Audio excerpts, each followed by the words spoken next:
Nah di Madinah itu ada masjid besar yang disucikan, namanya itu Masjid Nabawi. Nah di dalam Masjid Nabawi itu ada makam Rasulullah. Jadi Nabi Muhammad itu dimakamkan di sana. Nah ada space kecil antara makam Rasulullah dengan tempat podium dia suka memberikan khutbah. Ada taman kecil banget, itu namanya Taman Raudho.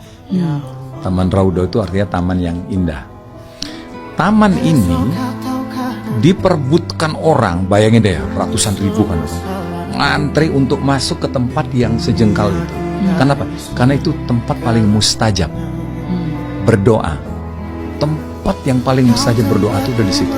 Bayangkan panjangnya antriannya, orang nahan pipis segala macam, enggak, orang berdiri aja. Saya ikut loh antrian itu. Ikut Mary. Ikut begitu sampai ke depan pagar itu. Terus saya mau melangkah, saya urungkan, saya batalkan niat saya. Saya balik ke belakang, ya, balik ke belakang. Tapi saya bilang, sayang. Kenapa coba saya batalkan? Karena saya nggak tahu saya mesti berdoa apa. Saya nggak tahu. Mendingan orang di belakang saya gitu, yang mendapatkan kesempatan itu. Akhirnya, ya udahlah saya bilang. Saya kemudian akhirnya masuk karena saya lihat ada tempat kosong. Bayangan Mary, di tempat jajaran orang lagi duduk itu ada tempat kosong. Aneh kan? Saya menuju ke sana. Duduklah saya di situ. Begitu saya duduk, saya bengong lagi. Udah saya keluar. Karena saya memikirkan antrian yang begitu panjang itu.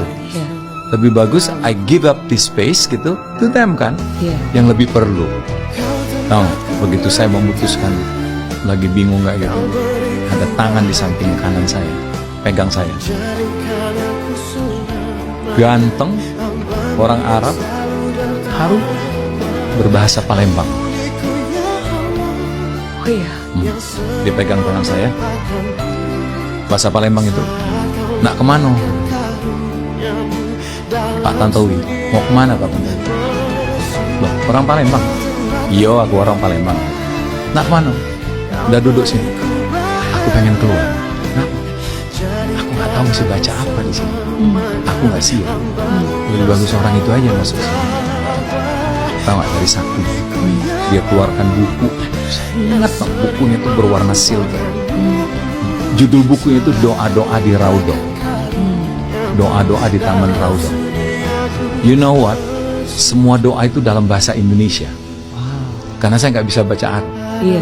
Jadi bayangan ya, ada orang ngasih saya buku doa untuk di Raudho dalam bahasa Indonesia. Udah, saya baca. Gampang banget bacanya kan. Nah, habis itu selesai, karena saya nggak bisa lama-lama juga kan.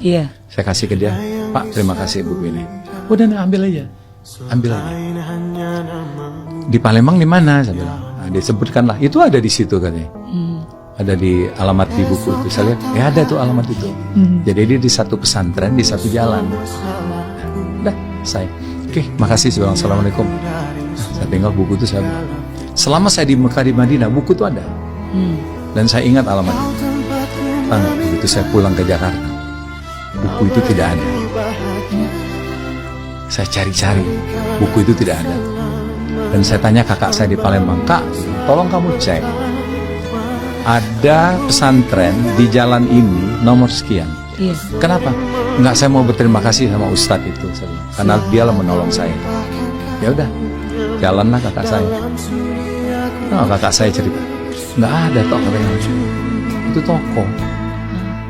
Nomor itu ada, tapi toko. Tapi tidak pernah ada pesantren di situ. Saya tanya di situ. Masya Allah.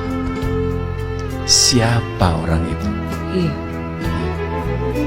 Itulah kebesaran Tuhan kan. Ya. Dia kirim malaikat. Malaikat kan bisa semuanya kan. Mau bahasa apa aja kan bisa. Mau barang apa aja dia punya. Jadi insya Allah loh, dalam hidup saya itu saya pernah ketemu malaikat yang sosoknya itu adalah seorang pengurus pesantren yang ngakunya itu dari Palembang. Dan tempat itu tidak pernah ada. Tidak pernah ada. Kakak saya itu berulang-ulang nanya, Tidak pernah ada pesantren Pak di sini. Ini toko dari zaman dulu.